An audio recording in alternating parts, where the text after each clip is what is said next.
Good afternoon, everyone, and welcome to Week 5 of our journey through the book of Proverbs. Over the past few weeks, we've explored Proverbs' theology, literary structure, and the fascinating figure of Lady Wisdom. Today, we pivot from theology and poetry to something intensely practical, Proverbs' vision of social ethics. Proverbs is sometimes misunderstood as merely a private book of pious sayings. In reality, it speaks powerfully to social and communal life, which is how a righteous society should operate. This week, we're focusing on wealth, poverty, and justice in the community, diligence, work ethic, and social responsibility. Proverbs' critique of laziness, greed, and corruption. The communal dimensions of wise living. Let's dive in. Proverbs addresses money and social justice more frequently than many people realize. On the one hand, Proverbs affirms that diligent work and wise living often lead to material well-being. A slack hand causes poverty, but the hand of the diligent makes rich. Proverbs 10 verse 4. But Proverbs never equates wealth with virtue. Wealth is a blessing, but it's also a responsibility, and it can become a spiritual danger. Proverbs warns, riches do not profit in the day of wrath, but righteousness delivers from death. Proverbs 11 verse 4. And it insists that justice for the poor is non-negotiable. Whoever oppresses a poor man insults his maker, but he who is generous to the needy honors him. Proverbs 14 verse 31.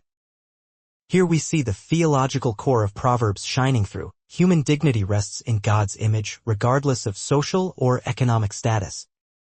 Thus, the wisdom of Proverbs insists that wealth is temporary and unreliable.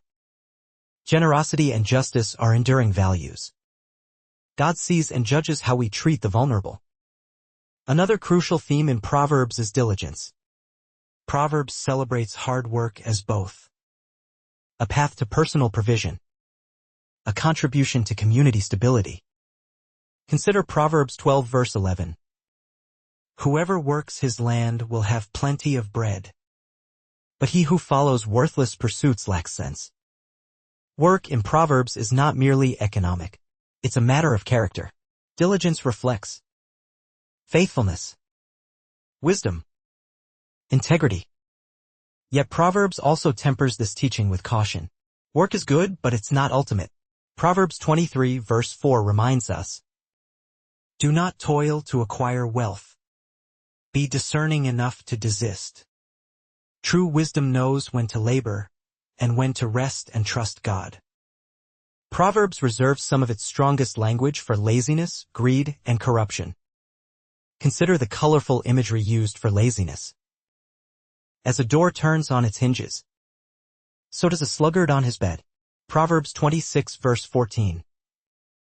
Or, the sluggard buries his hand in the dish and will not even bring it back to his mouth. Proverbs 19 verse 24. Laziness, in Proverbs, is not merely inefficient, it's morally foolish. It leads to poverty, shame, and social burden. Equally dangerous is greed. A greedy man stirs up strife, but the one who trusts in the Lord will be enriched. Proverbs 28 verse 25. Greed divides communities, fuels injustice, and blinds people to what truly matters. And Proverbs condemns corruption in the strongest terms. Unequal weights and unequal measures are both alike an abomination to the Lord. Proverbs 20 verse 10. Economic injustice, bribery, and dishonest business practices violate not just social contracts but divine justice. All these teachings point us to a crucial insight. Wisdom in Proverbs is profoundly communal. It's not merely about personal success or piety. It's about contributing to a society marked by justice, generosity, honesty, mutual care. Proverbs envisions a community where the vulnerable are protected. Wealth is shared responsibly. Speech builds rather than destroys. Work benefits the whole society.